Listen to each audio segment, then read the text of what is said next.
कायाकल्प। राधा को अपनी सास से बहुत प्यार था। मम्मी जी, आपकी साड़ी कितनी प्यारी लग रही है। काश मैं भी आपके जैसी साड़ी पहन पाती। अरे बेटा, हमारे जमाने में तो साड़ी ही चलती थी। तू क्या करेगी साड़ी पहनकर? दिन भर भागा दौड़ी करती है। साड़ी कंफर्टेबल नहीं फील कराएगी।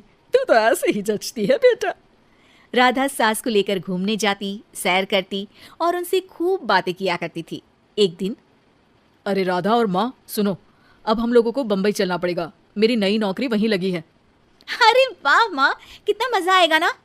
अरे नहीं नहीं, मैं नहीं जाऊंगी। बड़ा शहर, बड़े लोग, मेरा दिल नहीं लगेगा। अरे माँ, मैं हूं ना आपके साथ। और सारा परिवार बड़े शहर में शिफ्ट हो जाता है। एक दिन, राधा, तू भी अब नौकरी में जाने लगी है। मैं तो बोर हो जाती हूँ। सोच रही हूँ आसपास की औरतों से दोस्ती कर लूँ। हाँ हाँ माँ, और क्या, यहाँ की औरतें तो किटी पार्टी और बहुत सी फन लविंग एक्टिविटी करती हैं। तो बेटा, 2-4 फन लविंग से मुझे भी मिलवा देना। बहू सास के साथ बाहर निकलती है तो देखती है कि सास की उम्र की जो औरतें टहल रही हैं, उनका पहनावा ओढ़ावा सास से बिल्कुल अलग है। लेकिन फिर भी राधा एक औरत को रोकती है। Hello aunty, how are you? Oh great darling. Aunty, हम लोग यहाँ नए शिफ्ट हुए हैं। ये मेरी मम्मी है। क्या ये कल से आप लोगों को ज्वाइन कर सकती हैं? वो औरत सास की तरफ बड़ी ही अजीब नज़रों से देखती है, फिर कहती है, अब ठीक है, कल से भेज देना।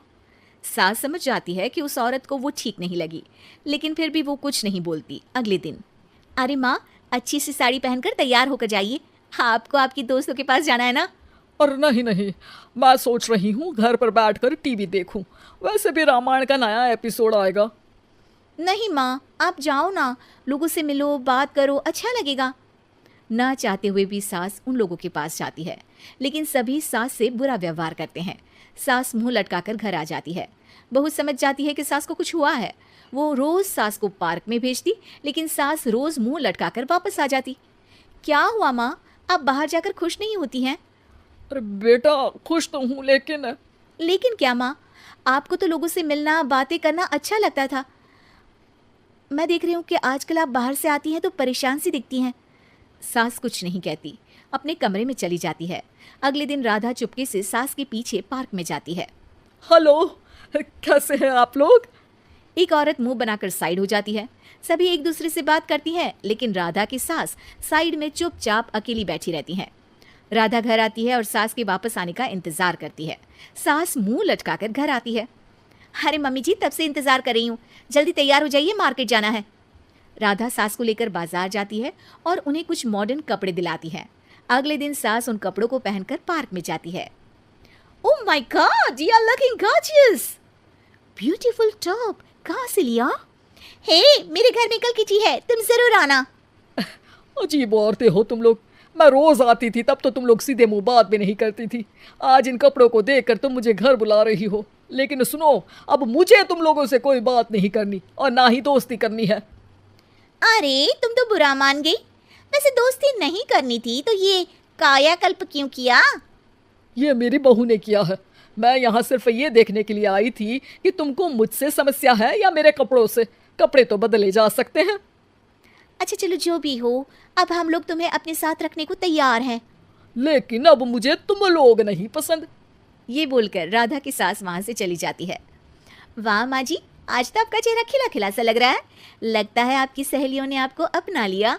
हाँ, वो तो अपनाना ही था। दिखावे वाली जो है वो, मेरे कपड़े बदलते ही उनका दिल बदल गया। लेकिन आज मैं उन्हें मना कर आई। अरे क्यों माँ जी? क्योंकि उन लोगों को मुझसे नहीं, मेरे कपड़ों से दोस्ती करनी थी।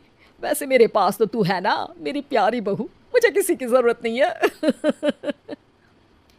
अरे नहीं नहीं माँ जी, आप ऐसा क्यों सोच रही हैं? बेटा, ये गलत भी तो नहीं है।